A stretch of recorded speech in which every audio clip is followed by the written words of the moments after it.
Hello and welcome back to my channel. मैं हूं आपका दोस्त रंजन दीक्षित और आज मैं रिव्यू करने वाला हूं आपके लिए Aditya Birla Sun Life Frontline Equity Fund को।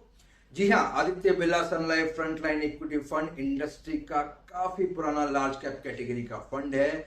ये अगस्त 2002 में लॉन्च हुआ था और तब से लेके अभी तक काफी अच्छी परफॉर्मेंस दी है। जिस किसी ने भी इस फंड के लॉन्च पे 10,000 रुपए जमा किए थे उसके आज 3 लाख रुपए से ऊपर इन्वेस्टमेंट वैल्यू है, यानी कि 30 गुना किया है फंड ने महज 19 सालों में। इस फंड के मैनेजर हैं मिस्टर महेश पाटिल जी, जिन्होंने इसको 2005 के नवंबर से मैनेज करना शुरू करा और अक्टूबर 2005 में उन्होंने Aditya Birla Sun life mutual fund को ज्वाइन किया था। आज की डेट में वो CIO हैं, चीफ इन्वेस्टमेंट ऑफिसर हैं Aditya Birla Sun life mutual fund में, और काफी सारे अवार्ड्स भी इनको मिले हैं। फंड अपनी कंसिस्टेंसी के लिए जो है वो जाना जाता है। हमेशा बेहतरीन रिटर्न्स फंड ने दिए हैं अपने इन्वेस्टर्स को, लेकिन पिछले 5 सालों से थोड़ा सा स्ट्रगल कर रहा है। लेकिन हमें विश्वास है महेश पाटिल जी के एग्जीक्यूशन स्ट्रेटजीज के ऊपर। मुझे उम्मीद है कि वो और बेहतर करेंगे। चलिए समझते हैं कि फंड ने किस तरीके के रिटर्न्स जनरेट करके अपने इन्वेस्टर्स को दिए हैं स्लाइड के माध्यम से। शुरुआत करते हैं फंड के इन्वेस्टमेंट ऑब्जेक्टिव से। तो फंड का इन्वेस्टमेंट ऑब्जेक्टिव है to seek long term growth of capital through a portfolio with a target allocation of 100% equity by aiming at being as diversified across various industries and or sectors as its chosen benchmark index Nifty 50. The secondary objective is income generation and distribution of dividend. तो primary objective जो fund का है वो है to seek long term growth of capital, यानी कि जो भी निवेशक जिनका इन्वेस्टमेंट होराइजन 5 साल या 5 साल से ऊपर का है वही इस फंड में निवेश करें, क्योंकि हार्डकोर इक्विटी फंड है।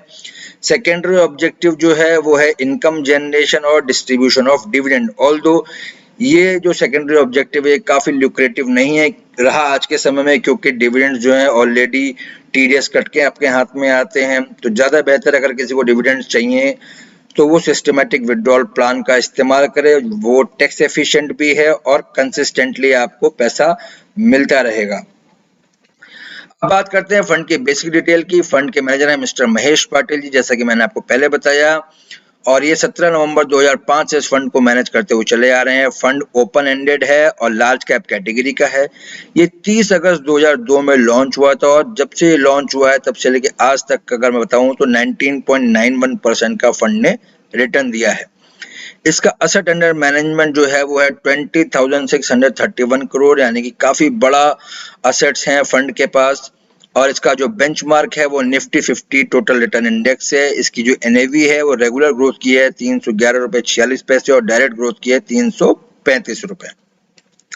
बात करते हैं फंड के पोर्टफोलियो की, तो 85% जो है फंड ने लार्ज कैप होल्डिंग ली हुई है, 13% मिड कैप है और 1.9% स्मॉल कैप है फंड के अंदर।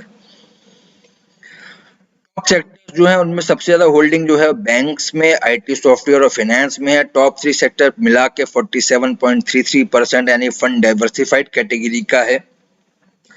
अब स्टॉक्स बताऊं तो Infosys, ICICI bank, HDFC bank, Reliance Industries, Axis Bank, Bharti Airtel, Larsen and टर्बो, State Bank of India, Tech Mahindra, HDFC, सारे बेहतरीन नाम लिए हुए हैं क्योंकि बेंचमार्क हगिंग है फंड की। बेंचमार्क को कॉपी करते हुए फंड ने सारे जो बड़े नाम है वो लेके रखे हुए हैं।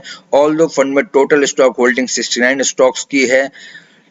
टोटल 10 स्टॉक जो ऊपर के हैं वो 48.79% हैं, यानी कि फंड डाइवर्सिफाइड कैटेगरी का है। SIP परफॉर्मेंस की बात करूं तो पिछले 10 सालों में अगर किसी ने 5,000 रुपए, यानी कि 1 अगस्त 2011 से किसी ने SIP शुरू करी और 5,000 महीना निवेश किया है तो उसके जमा हुए टोटल 6 लाख रुपए और 12,74,334 रुपए उसकी आज की डेट में इन्वेस्टमेंट वैल्यू है। 14.52% का फंड ने रिटर्न जनरेट करके दिया है, तो काफी इंप्रेसिव रिटर्न है। अब हम बात करेंगे, इसके कंपैरिजन करेंगे विद इट्स कंपटीटर्स। अगर मैं कंपटीशन की बात करूं तो फंड जो है वो 7th पोजीशन पे है। टॉप से सबसे ऊपर जो दिखाई पड़ रहा है वो मिराय एसेट लार्ज कैप फंड है, जिसने ऑलमोस्ट 2 लाख रुपीस से फंड को पछाड़ा है। फंड ने जो रिटर्न दिया है वो 17.26% का दिया है, जबकि Aditya Birla Sun Life frontline ने दिया है 14.52% का। मिराय के बाद axis, Canara, SBI, Kotak, ICC और उसके बाद आदित्य बिरला सन लाइफ का नाम आता है। कैलेंडर रिटर्न की बात करूं तो फंड जो है पिछले, अगर 2010 से अभी तक की बात करूं तो पिछले 11 वर्षों में फंड जो है केवल 2 ही बार रेड जोन में रहा है, नेगेटिव जोन में रहा है। बाकी सारे सालों में उसने पॉजिटिव रिटर्न्स ही जनरेट करके दिए हैं। ऑल्दो एक बार 2015 में उसने 5% से कम यानी 1.65% का रिटर्न दिया है। 2016 और 2019 में उसने 8% से कम का रिटर्न दिया है। बाकी सारे ईयर्स में अगर कहा जाए तो फंड ने पॉजिटिव रिटर्न ही जनरेट करे हैं। पिछले 11 साल में केवल 2 बार नीचे रहा है। अगर बेंचमार्क से इसका कंपैरिजन करूं तो बेंचमार्क से कंपैरिजन में जो फंड है वो पहले साल में अगर देखा जाए तो फंड ने दिया है 54.49% का रिटर्न और बेंचमार्क ने दिया है 53.50। यहाँ पर फंड ने बेंचमार्क को बीट किया है। लेकिन 3 साल, 5 साल और 7 साल की कैटेगरी में फंड जो है वो बेंचमार्क को बीट नहीं कर पाया है। 10 साल में बीट किया है, लेकिन देखा जाए तो इधर जो है 3 साल, 5 साल, 7 साल में फंड जो है थोड़ा सा डिसअपॉइंट करता है परफॉर्मेंस में in comparison to its benchmark को बीट नहीं कर पाया है। अब हम बात करते हैं इसके स्टैटिस्टिकल मेजर्स की। फंड का जो मीन रिटर्न है वो है 14.39 और बेंचमार्क का मीन रिटर्न है 16.41% का। स्टैंडर्ड डेविएशन भी बात करूं तो फंड का in comparison to its benchmark ज्यादा है, 22.16% का है, जबकि बेंचमार्क का 22.06 है। शार्प रेशियो भी कम है फंड का in comparison to its benchmark का 0.55 है और जबकि फंड का है 0.46 और बेटा सेम है। तो फंड जो है वो कहीं ना कहीं बेंचमार्क की तुलना में ज्यादा रिस्की है, जबकि उतना रिस्क लेते हुए फंड जो है वो बेहतर रिटर्न जनरेट करके नहीं दे रहा है। जैसे कि आप देख पा रहे हैं कि मीन रिटर्न कम है, डेविएशन ज्यादा है, बेटा सेम है और रिस्क एडजस्टेड रिटर्न जो है वो कम है फंड के। मैं बात करूंगा इसके वर्स्ट टॉप 3 ड्रॉडाउन की।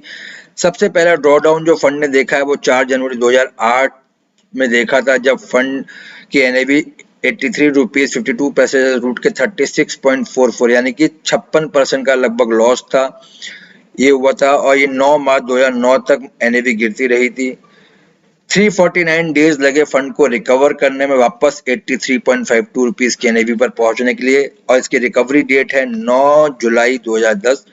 दूसरा ड्रॉडाउन शुरू हुआ था 17 जनवरी 2020 में और ये खत्म हुआ था 23 मार्च 2020 में, जहां इसकी एनएवी टूटी थी 236 रुपए 62 पैसे से 147 रुपए 34 पैसे। 37% का लॉस बुक किया था फंड ने और इसको 166 दिन लगे थे रिकवर होने। रिकवरी डेट है 10 नवंबर 2020 जब फंड वापस अपनी पुरानी एनएवी पर आया था। तीसरा ड्रॉडाउन जो है वो 10 मई 2006 से 14 जून 2006 तक चला, जब एनएवी टूटी 43 रुपए 98 पैसे से 32 रुपए 26 पैसे और लॉस हुआ 26.65% का और इसको लगभग 71 दिन लगे थे रिकवर करने में और रिकवरी डेट है इसकी 21 सितंबर 2006। यानी कि ये 3 बड़े ड्रॉ डाउन्स हैं, लेकिन अगर देखा जाए तो फंड जल्दी रिकवर भी कर लेता है। इन्वेस्टमेंट डिटेल्स की बात करूं तो ये बहुत ही अप्रोचेबल फंड है, कोई भी व्यक्ति इसमें निवेश कर सकता है आराम से। केवल 100 रुपए से इसमें निवेश शुरू किया जा सकता है। एडिशनल इन्वेस्टमेंट अगर आप करते हैं तो वो भी आप 100 रुपीज के मल्टीपल में कर सकते हैं। SIP 500 रुपए से शुरू करी जा सकती है, मिनिमम विड्रॉल 1 रुपए और लॉक इन पीरियड कोई नहीं है फंड के अंदर। एग्जिट लोड जो है अगर आप निवेश करने के 90 दिन के भीतर निकालते हैं तो आपको 1% रिडम्पशन कॉस्ट देनी पड़ेगी। अगर 90 दिन के बाद निकालेंगे तो कोई भी एग्जिट लोड फंड में नहीं है। तो जैसा कि आपने देखा कि फंड जो है काफी निराशाजनक परफॉर्मेंस दी है और ये क्योंकि हमारे स्टैटिस्टिकल मेजर्स जो होते हैं वो पिछले 3 साल के ऊपर बेस्ड हैं परफॉर्मेंस के ऊपर। और जैसा कि मैंने बताया कि पिछले 5 सालों से फंड थोड़ा सा स्ट्रगल कर रहा है परफॉर्मेंस देने के लिए, लेकिन हमें महेश पाटिल जी की परफॉर्मेंस पे पूरा विश्वास है, उनके प्रोसेसर्स पे पूरा विश्वास है। उम्मीद है कि वो आगे बेहतर रिटर्न्स देंगे। ऑल्दो लंबे समय में इन्होंने अच्छा रिटर्न जनरेट करके दिया है। 10 साल की कैटेगरी की अगर मैं बात करूँ तो फंड एक बेहतरीन परफॉर्मर रहा है, लेकिन 3 साल, 5 साल और 7 साल की कैटेगरी में फंड थोड़ा सा लेगार्ड रहा है in comparison to its competitors. हालांकि मेरा मानना है कि अगर कोई भी इक्विटी में आ रहा है तो उनको रिटर्न चाहिए होता है, और वो चाहते हैं कि कोई भी, अगर हम फंड मैनेजर को हम चार्जेस दे रहे हैं, फंड मैनेजमेंट फीस दे रहे हैं, तो हमें एटलीस्ट बेंचमार्क के ऊपर तो रिटर्न मिलना चाहिए। तो फंड जो है बेंचमार्क को बीट नहीं कर पाया है पिछले कुछ समय से, लेकिन उम्मीद है कि आगे फंड अच्छा करेगा। जिस तरीके से फंड ने परफॉर्मेंस दिया उसके हिसाब से मैं फंड को 10 में से 6 नंबर दूंगा। 4 नंबर मैं काट रहा हूं इस वजह से क्योंकि फंड ने अपने बेंचमार्क को बीट नहीं किया है। अप कैप्चर रेशियो और डाउन कैप्चर रेशियो दोनों में ही खराब है, यानी कि मार्केट के अपवर्ड मूवमेंट पे बहुत अच्छा रिटर्न जनरेट नहीं कर पाता है और डाउनवर्ड मूवमेंट को भी वो कैप्चर नहीं कर पाता, यानी कि मार्केट से ज्यादा फंड जो है नीचे की तरफ जाता है। तो उम्मीद है आप लोगों को ये वीडियो पसंद आया होगा। अब होगी मुलाकात अगले फ्राइडे एक नए फंड के साथ। अगर आप चाहते हैं कि मैं आपके लिए कोई फंड रिव्यू करूं तो प्लीज उस फंड का नाम लिख के मुझे कमेंट बॉक्स में भेजिए। मैं कोशिश करूंगा कि मैं आपके बताए हुए फंड को रिव्यू करूं। Thank you.